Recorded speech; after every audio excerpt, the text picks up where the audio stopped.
Students, ये आप लोगों का गति चैप्टर का न्यूमेरिकल का वीडियो है जो स्पेशली आप लोगों के पॉलिटेक्निक एग्जाम के लिए ही बनाया गया है। तो चलिए देखिए, सबसे पहला क्वेश्चन क्या है। सबसे पहले देखिए, टाइम यहाँ ऊंचाई दिया है और यहाँ बोल रहा है समय है यानी टी। तो हम लोगों को रिलेशन निकालना है कि एच और टी में क्या संबंध है।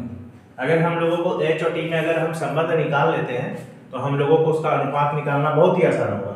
तो पहले हम लोग उसके रिलेशन को देखते हैं कि उसका रिलेशन h ऊंचाई और समय में क्या रिलेशन है।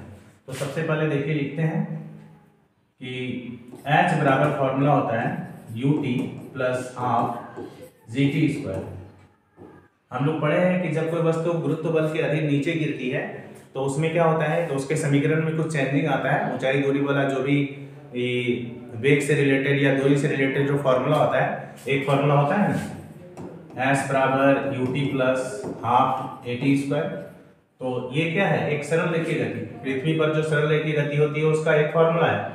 लेकिन जब कोई वस्तु ऊपर से नीचे गिरती है तो उसके लिए हम लोग समीकरण में क्या चेंजिंग करते हैं, S कन्वर्ट हो जाता है H में और A कन्वर्ट होता है G में, ठीक है, गुरुत्व त्वरण में। और इसका फॉर्मूला क्या हो जाएगा, तो इसी का फॉर्मूला हो जाएगा ये वाला जो अभी लिखे हम, यही फॉर्मूला। देखिए, S की जगह H है, ut है, 1/2 A की जगह हो जाएगा G, ठीक है।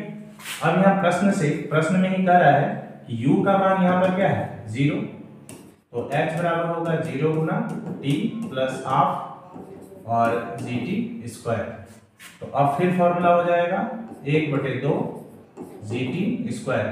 चूंकि 1/2 g 1/2 कांस्टेंट है और g भी कांस्टेंट है, तो यहाँ हम लोग लिख सकते हैं कि ये कांस्टेंट है,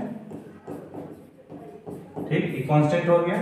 तो अब क्या हम लोग लिखेंगे, उस फॉर्मूला को ले आएंगे, फिर h समानुपाती हो जाएगा t स्क्वायर।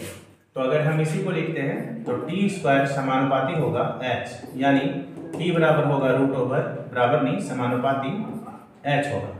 तो अगर हम इसी के लिए समीकरण लिखें तो t1 समानुपाती होगा h1 और इसी प्रकार होगा t2 समानुपाती होगा h2। तो अगर हम दोनों को अनुपात में रखते तो फॉर्मूला हो जाएगा t1/t2 equal to root over h1/h2, बस। तो देखिए फॉर्मूला का इससे आंसर हम लोगों का डायरेक्ट आंसर आ गया h1/h2। आंसर होगा बी नंबर, ठीक है।